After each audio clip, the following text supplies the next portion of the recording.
अमरावती से इस वक्त की बड़ी खबर आ रही है। यहाँ मुख्य वन संवर्धन अधिकारी कार्यालय के बाहर 11 अनुकंपा धारकों ने बेमियाद आमरण अनशन शुरू कर दिया है।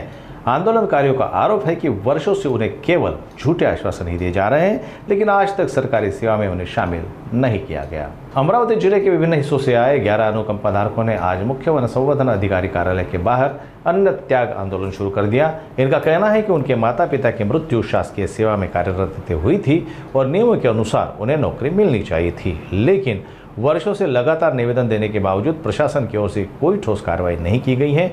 आंदोलनकारियों का आरोप है कि उन्हें बार बार झूठे आश्वासन देकर गुमराह किया गया है। आंदोलनकारियों ने स्पष्ट कर दिया है कि जब तक उन्हें सरकारी सेवा में नहीं लिया जाता तब तक यह आंदोलन जारी रहेगा। अब देखना होगा कि प्रशासन उनकी मांगों पर क्या रुख अपनाता है। माझं नाव वैशाली पांडुरंग तनपुरे, मी अनुकंपा धारक आहे। माझं वय 45 होत आहे। मी एजबार झाली की माझं नाव लिस्टमधून कट होणार आहे।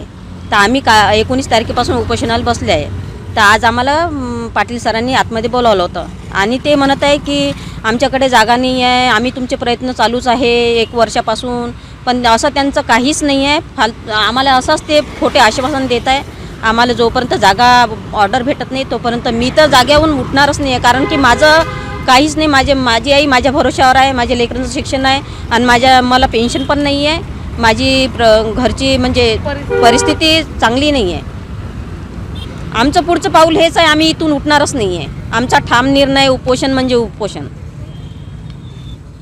आम्ही तुमची प्रोसिजर चालूच आहे म्हणे, पण त्यांच्यात नाही आहे। आम्हाला असेच खोटे आश्वासन देत आहे। 2 वर्ष झाले आम्ही बस यांच्याच भरोशावर आहे।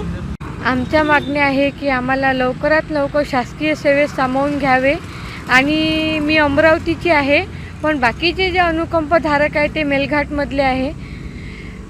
त्याच्यामुळं आमचं म्हणणं आहे की ते त्यांचे लेकरबाळ टाकून आले, रोजगार हमी योजनेत काम करतात ते। तर आमचं तसं उपोषण 5 मेलाच होतं, पण यांनी आम्हाला आश्वासन दिलं होतं की तुम्ही आम्हाला वेळ द्या, आम्ही तुमच्या मागण्या पूर्ण करतो, पण त्यांनी वेळात आमच्या मागण्या पूर्ण केल्या नाही, म्हणून आम्हाला पुन्हा उपोषणावर बसण्याची वेळ आलेली आहे। किती लोक आहेत? ही टोटल 11 लोक आहोत।